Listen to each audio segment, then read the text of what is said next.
Friends, இன்றைக்கி நம்ம ஒரு டிஃப்ரெண்ட்டான ஒரு கீரை கடையில் பார்க்க போகிறோம். அது என்னன்னு பார்த்தீங்கன்னா கொத்தமல்லி நம்ம கடைசியாக தான் போடுவோம்.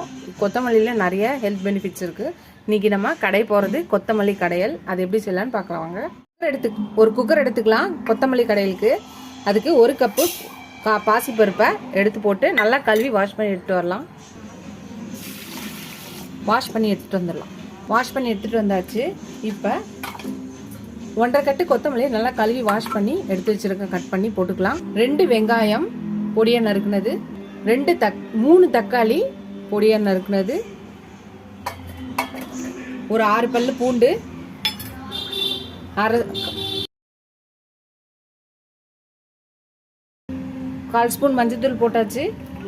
இதுக்கு தேவையான அளவு உப்பு போட்டுக்கலாம். ஒரு சின்ன நெல்லிக்காய் சைஸு புளி, ஒரு 2 டேபிள் ஸ்பூன் புளி தண்ணி ஊற்றிக்கலாம். இப்போ ஒரு 3 கிளாஸ் தண்ணி ஊற்றிக்கலாம். இதை குக்கரில் வச்சு 2 விசில் வச்சு இறக்கிடலாம். ப்ரெஷர் அடங்கணும்னு ஓப்பன் பண்ணி கடைஞ்சா நம்மளோட கொத்தமல்லி கீரை கடையில் ரெடி ஆகிடும். பார்க்கலாம். குக்கர் மூடியாச்சு, அடுப்பு ஆன் பண்ணியாச்சு. விசில் போட்டு 2 விசில் பண்ணோன்னா ப்ரெஷர் அடங்கணும் ஓப்பன் பண்ணலாம்.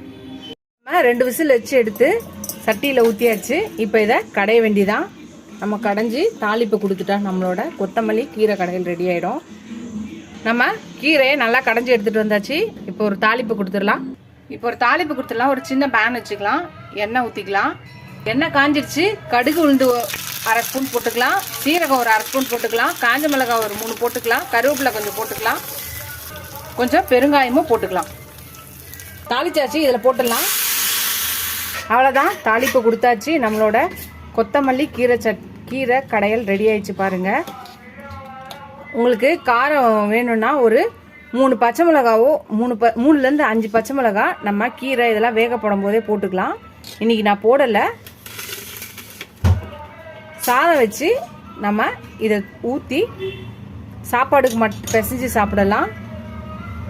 அது மட்டும் இல்லை, இதுங்க இட்லி தோசை எல்லாத்துக்குமே இதை டிஃபனுக்கு கூட நீங்கள் இதை தொட்டு சாப்பிட்லாம். நீங்களே இந்த கீரை கடையில் செஞ்சு பாருங்கள். செஞ்சு பார்த்துட்டு எப்படி இருக்குன்னு சொல்லுங்கள். உங்களுக்கு செய்யறதெல்லாம் யார் செஞ்சு தருவாங்களோ அவங்களுக்கு செஞ்சு தர சொல்லுங்கள். இந்த வீடியோ உங்களுக்கு பிடிச்சிச்சுன்னா லைக் பண்ணுங்கள். ஃபஸ்ட் டைம் என் சேனலை பார்க்கணும் சப்ஸ்கிரைப் பண்ணிட்டு பாருங்கள். ஃபுல் வீடியோ பாருங்கள். உங்கள் ஃப்ரெண்ட்ஸ்க்கு இந்த சேனலை ஷேர் பண்ணி சப்ஸ்கிரைப் பண்ண சொல்லுங்கள். Keep supporting my channel, keep வாட்சிங் மை ஃபுல் வீடியோஸ். நீங்கள் எவ்வளோக்கு சப்ஸ்கிரைப் பண்ணுறீங்களோ அவ்வளோக்கு என்கரேஜிங்காக இருக்கும், சப்போர்ட்டிங்காக இருக்கும்.